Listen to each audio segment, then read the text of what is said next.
不動産屋さんの怪談です。このお話は現在霊能者として活躍している方が10代の頃に体験したお話です。その方を仮に誠司さんとしておきます。若い誠司さんは実家を出て一人暮らしをしようと思っていました。そこで地元の大手不動産会社のいい社を訪れ、早速条件に合う物件を探してもらうことになりました。当時の誠司さんは除霊ができる霊能者などではなく、自分はただ霊を感じるだけの霊感者だと思っていました。誠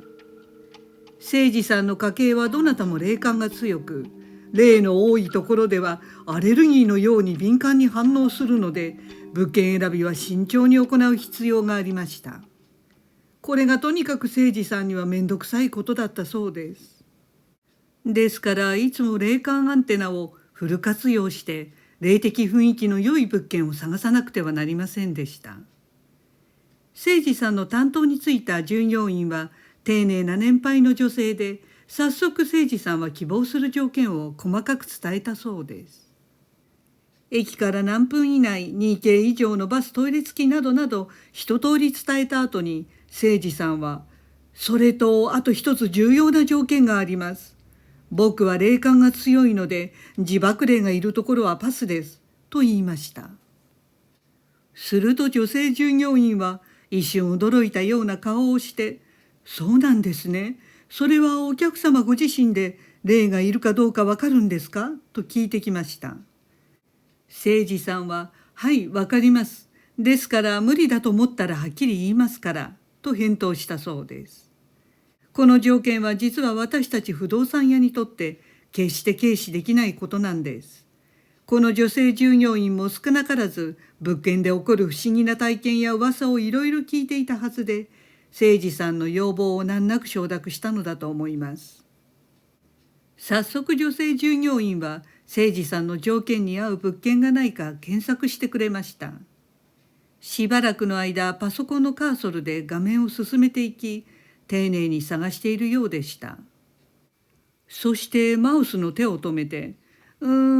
ご希望の条件ではなかなか難しいですね、と申し訳なさそうに言ったそうです。全くないんですかと聞くと、正直全然おすすめはできないんですけど、一つあることはあるんです。今プリントします。と言って気乗りのしない感じでその物件の資料を印刷し見せてくれました。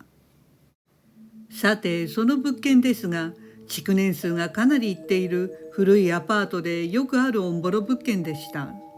誠司さんにとって古いのはまだ良かったのですが、写真からでも霊的雰囲気が悪いのが分かったそうです。内心これはめっちゃ霊いそうな気配がすると思いました。でもいつも写真や資料だけで分かるというと違うそうです。自分の霊感を過信しすぎるとそれに振り回されてしまい、思わぬ落とし穴に落ちたり逆に良いチャンスを逃すこともあるのです。そこで確かにあまり気乗りはしませんが、資料と実際とは違うこともあるので念のため内覧をお願いしてもよいですかと聞きました。すると本当にお勧めできませんが、それでもよろしければ、そう言って女性は会社の車で誠司さんをその物件に連れて行ってくれたそうです。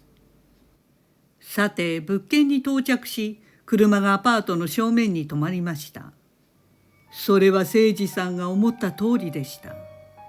古くくたびれた木造モルタル2階建てのアパートで、灰色の外壁にはところどころ小じわのような細かなひびが入っていました。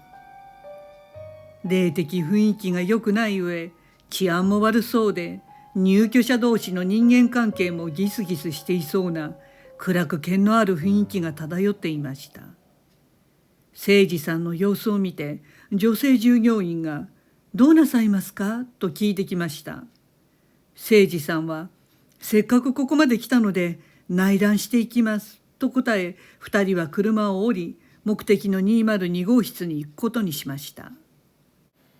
女性従業員の後に続き、誠司さんがアパートの錆びた外階段を上っていた時でした。ざわざわっと変な胸騒ぎがしてきました。どうやら良くないものに近づいていってるようだ。誠司さんはそんな気がしたそうです。すると女性従業員が目的の202号室の前で立ち止まり、ここですと言いました。それは古い汚れた扉で何の変哲もありませんでした。そして女性はドアに鍵を刺し、カチャリと音をさせ開錠したそうです。誠司さんは当然その女性従業員がドアを開けて先に入るのだと思っていました。ところがなぜか鍵を開けただけでそのままさっと誠司さんの後ろに下がり、どうぞお入りくださいと促したそうです。誠司さんはあれと思いましたが、その女性従業員が何かに怯えているように見えました。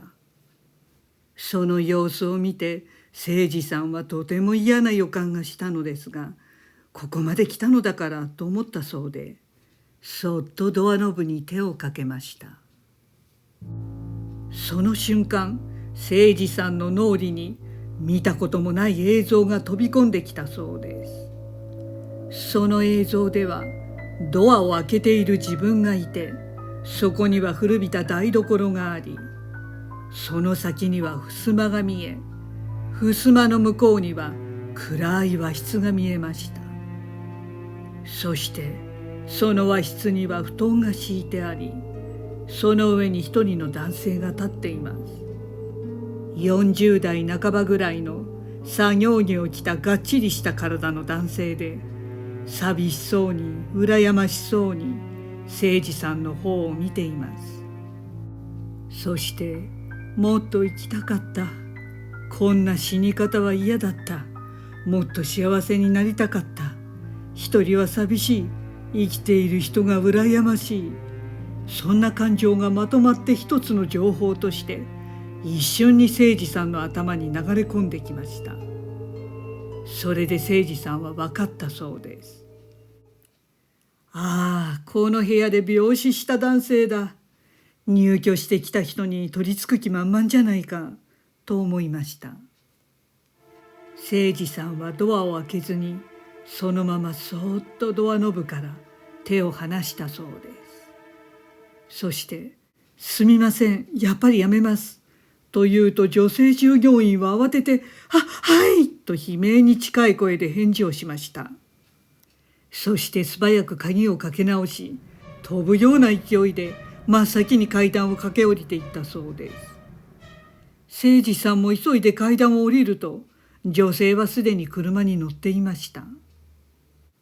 帰りの車の中で誠司さんが「40代男性の孤独死ですか」とつぶやくように聞くと、運転している女性の背中がビクッとなったのが分かりました。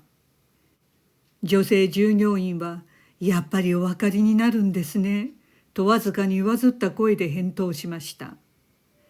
この院舎では顧客に案内する前には事故物件であることを伝えてはいけないという決まりがあるそうで、女性は運転しながら心底申し訳なさそうに謝っていたそうです。誠司さんは彼女がお勧めできないと言っていたのに、内覧をお願いしたことを逆に申し訳ないと思いました。怪奇現象が起きる事故物件に入らなくてはならない不動産や清掃業者、内装業者や解体業者は大変だと思いますが、収入という対価があるのでまだ良いのです。でも一見忘れがちですが、その事故物件の家主さんが一番気の毒だと思います。ご視聴ありがとうございました。よろしければチャンネル登録といいねボタンをお願いします。